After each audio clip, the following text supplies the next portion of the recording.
বিসমিল্লাহির রহমানির রহিম। সম্মানিত সভাপতি, বিশিষ্ট অতিথিবৃন্দ, আমাদের প্রিয় সন্তানেরা, যারা ভিকটিম অর্থাৎ যাদের পিতা গুম হয়েছেন, আত্মীয় পরিজনবৃন্দ, সুধীবৃন্দ, আসসালামু আলাইকুম। এই অনুষ্ঠানটাতে আমি আসতে চাই না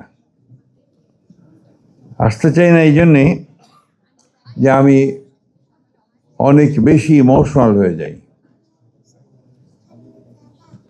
তুলি যখনই আমাকে বলে যে আপনাকে আসতে হবে, আমি অ্যাভয়েড করতে পারি না, কিন্তু আমার খুব কষ্ট হয়। কারণ আজ থেকে দীর্ঘদিন আগে, এই রোজার মাস, আমার এখনো মনে আছে, আমরা বেগম খালেদা জিয়াকে নিয়ে তখন একটা গুলশানে একটা হোটেল ছিল, সম্ভবত প্যালেস আমাদের আলমের, সেখানে আমরা আমাদের এই যারা গুম হয়ে গিয়েছিল তাদের সন্তানদেরকে নিয়ে, পরিবার পরিজনদের নিয়ে ম্যাডাম খালেদা জিয়া সহ একটা ইফতারের আয়োজন করেছিলাম। প্রথম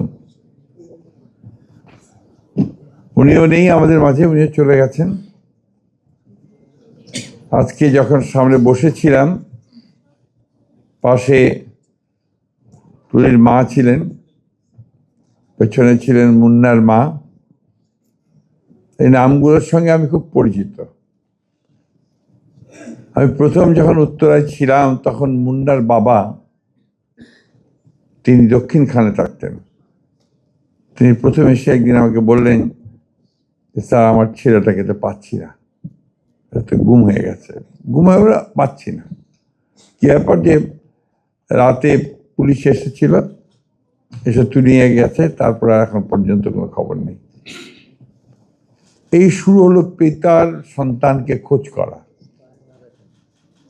মাসের পর মাস, বছর ধরে খোঁজ করেছে, এমন একটা জায়গা নেই যে বাদ দিয়েছে। এমনকি ভারতে গেছে, সিমলাতেও গেছে, এবং শেষে অসুস্থ হয়ে মারা গেছে।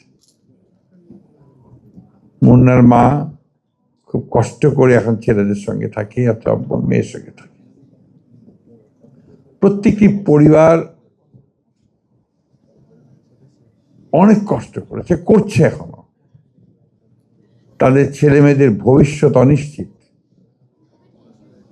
আমরা বিভিন্ন জায়গায় বিভিন্ন ভাতা দিচ্ছি, অথচ এই পরিবারগুলোকে, তাদের সন্তানগুলোকে মানুষ করবার জন্যে, বেঁচে থাকবার জন্যে, ভালোভাবে একটু জীবন যাপন করবার জন্যে আমরা এখন পর্যন্ত কিন্তু কোনো উদ্যোগ গ্রহণ করিনি।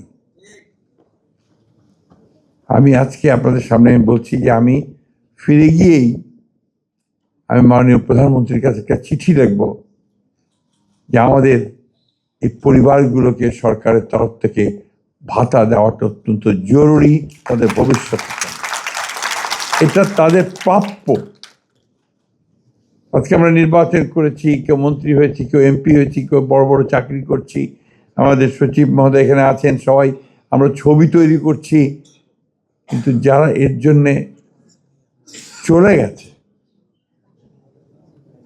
তারা কিন্তু, তাদের সন্তানরা একটা অনিশ্চিত ভবিষ্যতের মধ্যে পড়ে আছে।